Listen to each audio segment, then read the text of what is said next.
పెంపుడు జంతువు లేదా పక్షిని ఎలా కొనుగోలు చేయాలి? పూర్తి వివరాలకు చదవండి రేపటి సాక్షి దినపత్రిక. దక్షిణ భారతదేశంలోని అత్యంత రద్దీగా ఉండే రైల్వే స్టేషన్, దేశంలోని అన్ని కీలక ప్రాంతాలని కలిపే అతి ముఖ్యమైన రైల్వే జంక్షన్. రోజుకు 250కి పైగా ప్రయాణికుల రైళ్లు, 70కి పైగా గూడ్స్ రైళ్లతో కిటకిటలాడే ఆ రైల్వే స్టేషన్ అరుదైన ఘనతను సాధించింది. 500 కోట్ల రూపాయల వార్షిక ఆదాయం సాధించి ఎలైట్ గ్రూప్లో చేరింది. అత్యంత ప్రతిష్టాత్మకమైన హోదాను దక్కించుకున్న విజయవాడ రైల్వే స్టేషన్ ఘనత గురించి తెలుసుకుందాం. ఇండియాలో అత్యంత రద్దీగా ఉండే రైల్వే స్టేషన్లలో విజయవాడ రైల్వే స్టేషన్ ఒకటి. నిత్యం ఇక్కడి నుంచి 250కి పైగా ప్యాసింజర్ ఎక్స్ప్రెస్ రైళ్లు ప్రయాణికులను తమ గమ్యస్థానాలకు చేరుస్తాయి.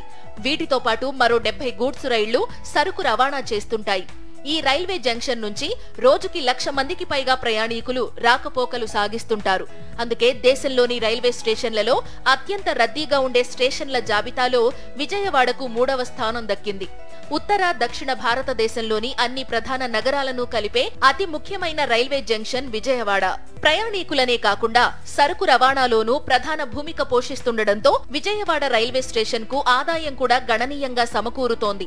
తాజాగా 2023-24 ఆర్థిక సంవత్సరానికి గాను 528 కోట్ల రూపాయల ఆదాయం పొందడంతో Vijayawada railway station non suburban group 1 కేటగిరీలో చేరింది. ఈ ఎన్ఎస్జీలో ఎన్ఎస్జీ 1 నుంచి ఎన్ఎస్జీ 6 అనేటువంటిది మొత్తం 6 కేటగిరీలు ఉన్నాయి. ఇప్పటి వరకు ఇండియన్ రైల్వేస్లో 27 ఎన్ఎస్జీ 1 కేటగిరీ స్టేషన్స్ ఉన్నాయి. ఇప్పుడు విజయవాడ రైల్వే స్టేషను 528 కోట్లు సంపాదించడం మూలన ఇప్పుడు ఎన్ఎస్జీ 1 అనేటువంటిది ఎలైట్ గ్రూప్లో చేరడం జరిగింది. సౌత్ సెంట్రల్ రైల్వేలో ఇంతవరకు ఒక సికింద్రాబాద్ స్టేషన్ మాత్రమే ఎన్ఎస్జీ 1 కేటగిరీలో ఉండింది. ఇప్పుడు విజయవాడ రైల్వే స్టేషన్ కూడా ఎన్ఎస్జీ 1 కేటగిరీలో చేరింది. నిత్యం లక్షలాది మంది ప్రయాణికులు రాకపోకలు సాగించే స్టేషన్ కావడంతో ఇప్పటికే అనేక రకాల సౌకర్యాలను రైల్వే శాఖ కల్పించింది. దీంతో గతేడాది ఇండియన్ గ్రీన్ బిల్డింగ్ కౌన్సిల్ నుంచి గ్రీన్ రైల్వే స్టేషన్ సర్టిఫికేట్ ను దక్కించుకుంది. ఏపీ రాష్ట్ర ప్రభుత్వం నుంచి మోస్ట్ టూరిస్ట్ ప్లేస్ స్టేషన్ గా గుర్తింపు లభించింది. ఇదిలా ఉంటే 5 ఏళ్లకోసారి రైల్వే స్టేషన్లను కేటగిరీల వారీగా గుర్తించే ప్రక్రియలో భాగంగా 500 కోట్ల రూపాయల ఆదాయం దాటినా లేదా 20 మిలియన్ల ప్యాసింజర్లు రాకపోకలు సాగించే స్టేషన్లను గుర్తించి నాన్ సబర్బన్ గ్రూప్ కేటగిరీలో చేరుస్తారు. ఈ ఏడాది ఎన్ఎస్జీ గ్రూప్ లో విజయవాడ స్టేషన్ చోటు సంపాదించుకుంది.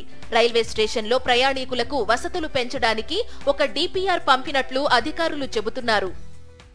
ఈ 10 ప్లాట్ఫామ్స్ని కూడా కనెక్ట్ చేస్తే ఒక రూఫ్ ప్లాజా 80 మీటర్లకు మించి వెడల్పుతో ఒక రూఫ్ ప్లాజాని రూపొందించడం. ఆ రూఫ్ ప్లాజా మన ఎయిర్పోర్ట్లో ఏవైతే చూస్తామో అత్యాధునిక సదుపాయాలన్నింటి కూడా, అలాగే ప్యాసింజర్కి సంబంధించి అన్ని సదుపాయాలు, వెయిటింగ్ హాల్స్ కానివ్వండి, తర్వాత క్యాటరింగ్ స్టాల్స్ కానివ్వండి, మిగతా అన్ని రకాల సదుపాయాలు కల్పించడం. అన్ని ప్లాట్ఫామ్స్ని రూఫ్ ప్లాజాని కనెక్ట్ చేస్తున్నటువంటి ప్లాట్ఫామ్స్ని, అలాగే ఫుటో బ్రిడ్జెస్ కూడా, ఎస్కలేటర్స్, లిఫ్ట్స్ను ప్రొవైడ్ చేయటం. దీనివల్ల పాసింజర్స్, వృద్ధి చెందుతున్నటువంటి పాసింజర్స్కి పూర్తి సదుపాయాలని కల్పించడం అనేటువంటిది ఒక ప్రణాళికగా డీటెయిల్డ్ ప్రాజెక్ట్ రిపోర్ట్ని రైల్వే బోర్డుకి ఆల్రెడీ సబ్మిట్ చేయడం జరిగింది. ఎన్ఎస్జీ గ్రూప్ లో స్థానం పొందిన విజయవాడ రైల్వే స్టేషన్ సిబ్బంది హర్షం వ్యక్తం చేస్తున్నారు.